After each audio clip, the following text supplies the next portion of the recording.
so stage 3 of our stock control is we need to be able to reduce the number of, in our case, tickets, or in your case, stock. We need to reduce the number of tickets by the number of tickets which are being bought.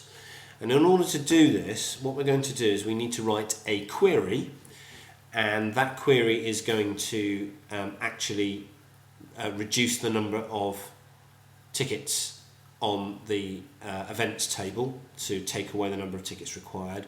And then we're going to write a macro, and the macro is going to execute when we press the make booking button to actually make it happen, and also refresh the screen as well. So there's two separate stages.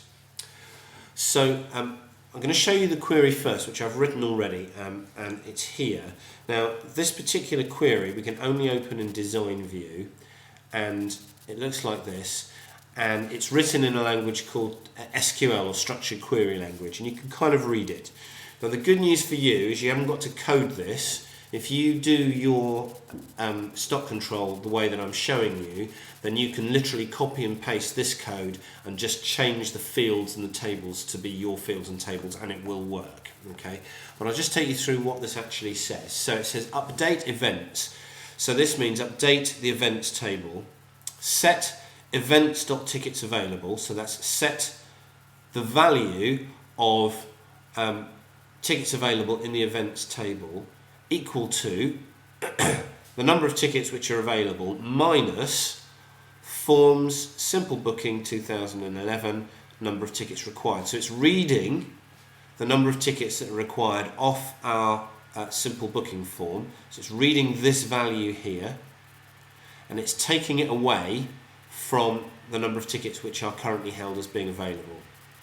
And then the second part says where events.eventID equals form simple booking event ID. So what that's telling us is which row to update. So it's where the event ID in the events table matches the event ID in the on the form. So we're going to reduce the tickets available by 3,